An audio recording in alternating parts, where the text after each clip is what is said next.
Hey folks, doing Hero of None here for September 27th, 2019. News, Luxury Merchant, and Golden Merchant stuff, all in a few minutes. So, first up in the news, one streamer went ahead and happened to release 50 plus videos on his YouTube channel, annoying all of his subscribers. I apologize, guys. I intended to have this released over several days because I am trying to get the Northern Elsewhere story out before the Southern Elsewhere story comes up, because I'm hopefully going to be a little bit more diligent about releasing some of those. And I messed up and released everything in one day. So I apologize to you folks who are subscribed to me currently and got a lot of spam. Things happen. But hey, if you're a binge watcher, like you like watching all your Netflix stuff in one day, you can take a look at the entire Elsewhere saga in just a few days here.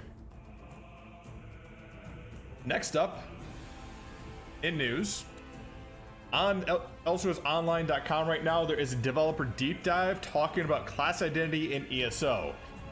This covers a little bit what their thoughts are on the class identity debate going on right now, regarding their thoughts on power fantasy and play patterns.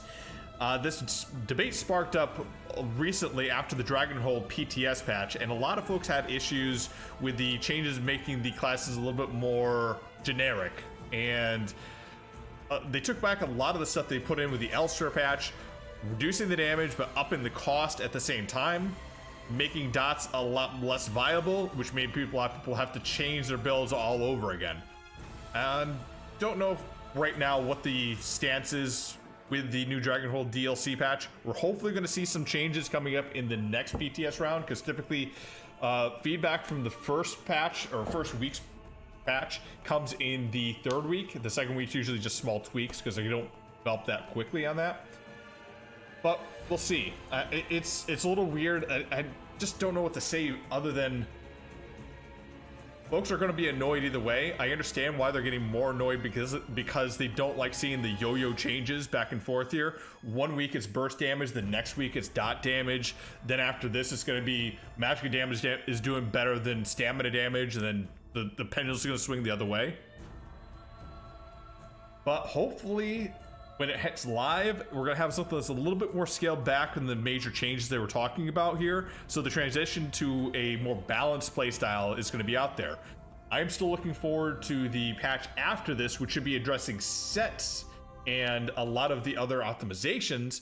But I can say from my testing on the PTS right now, things did feel smoother given the memory changes and a few other items that they've optimized there. So I'm looking forward to the performance changes. I'm hoping they're going to scale back some of the changes they made with the class balancing, and hopefully the sets in the next DLC patch is going to be better than that.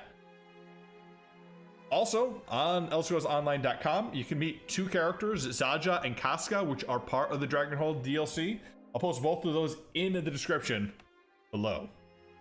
Now, let's take a look at the Luxury Merchant and Golden Merchant for this week. So, first up, Briarheart.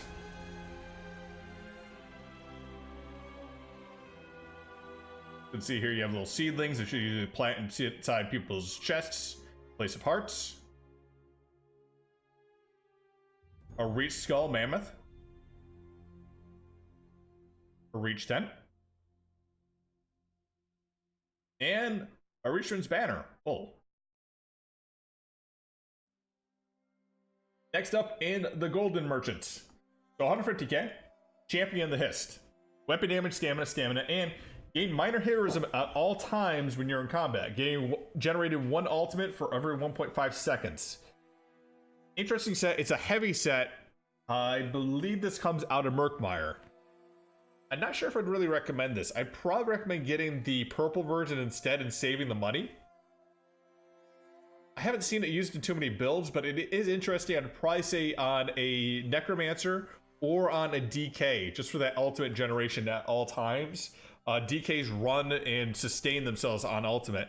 And the reason I say Necromancer is because Necromancer with that Bone Goliath or even the res can be kind of useful. Mostly for PvP though. PvE side, not really optimized for that. Ring of Marharis, which comes out of the Dark Brotherhood DLC. Max health, physical resistance, stamina, and when you roll dodge to an enemy, get 2,000. You deal 2,447 physical resistance and knock them down for 3 seconds. This is the best set out there, guys. No, it's actually the worst. This is probably the one set that I will recommend people use if they just are looking for me to give a troll build. It just doesn't work. The damage is too low, even for the knockdown. It doesn't give any synergy to roll dodging. It's heavy. Yeah, just skip this one. Don't bother. For 250k, Overwhelming Ring. Max Magicka, spell damage, and when you deal damage with a class ability, you have 33% chance to surround yourself with a turret that deals 1,248 shock damage to your enemies within 12 meters of you in every 1 second for 6 seconds. 50% of this damage you deal this way is restored as Magicka. It can occur once every 6 seconds. Honestly, I don't know how to feel about this one. Definitely more of a PvP set.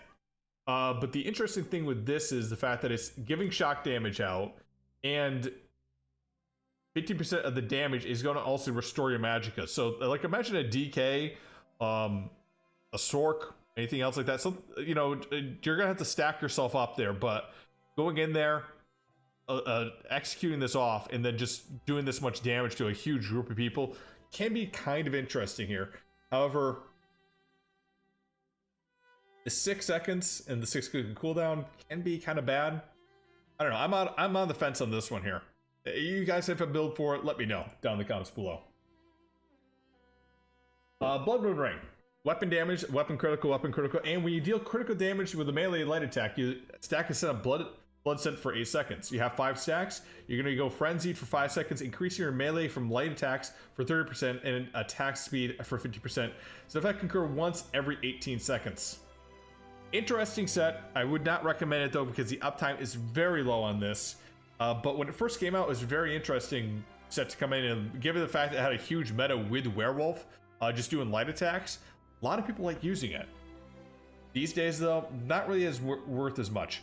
I'd probably recommend getting the purple version of it out of the, I think it's Marcus Sacrifices you can get this out of instead.